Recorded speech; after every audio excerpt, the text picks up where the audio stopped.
अगर वाकई भगवान हर जगह है तो इस दुनिया में इतनी बुराई क्यों है और लोग इतने बुरे कर्म कैसे कर पाते हैं? यही सवाल है ना आपका। तो आइए इसको समझते हैं, लेकिन उसके पहले हमें यह समझना होगा कि भगवान है कौन। तो अगर हम वेदों से या गुरबानी से इस बात को पूछे तो एक सरप्राइजिंग सा जवाब मिलेगा कि भगवान ना कभी किसी से प्रसन्न होता है और ना ही किसी से नाराज होता है। भगवान इमोशंस में बंधी हुई कोई एंटिटी नहीं है, निर्भव निर्वैर, मतलब वो ना किसी से कोई दुश्मनी रखता है, ना ही उसका किसी से मोह है या अटैचमेंट है। अब अगर ऐसा है तो सवाल उठेगा कि इस दुनिया में लोगों के साथ इतनी अच्छी चीजें और बुरी चीजें कौन करवाता है।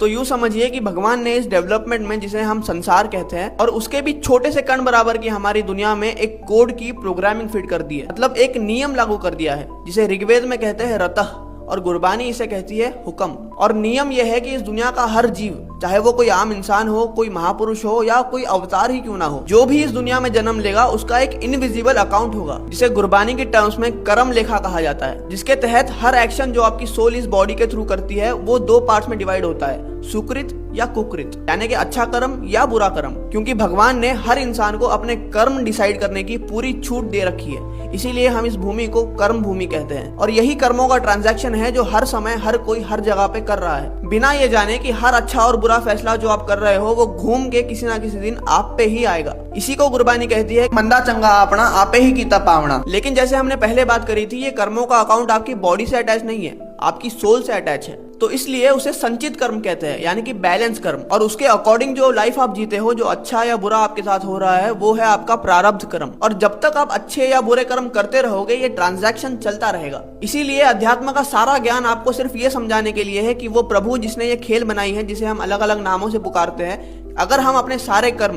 उसको समर्पित करके करने लग जाए तब जाके वो निष्काम कर्म कहलाएगा, जिसका मतलब है कि वो आपके अकाउंट में ऐड नहीं होगा और आप अपनी सुख और दुख की साइकिल से मुक्त हो जाएंगे। क्योंकि दुख जितना बुरा है, सुख भी उतनी ही बड़ी बॉन्डेज मानी गई है। लेकिन निष्काम कर्म करने के लिए आपको सुचेत होना पड़ेगा, कॉन्शियस होना पड़ेगा, और कॉन्शियस होने के लिए आपको भक्ति का, साधना का सहारा लेना पड़ेगा। लेकिन क्योंकि हमसे निष्काम भक्ति ही नहीं होती, हम समर्पण भी नहीं कर पाते और अपनी सुख और दुख की साइकिल में अटके रह जाते हैं।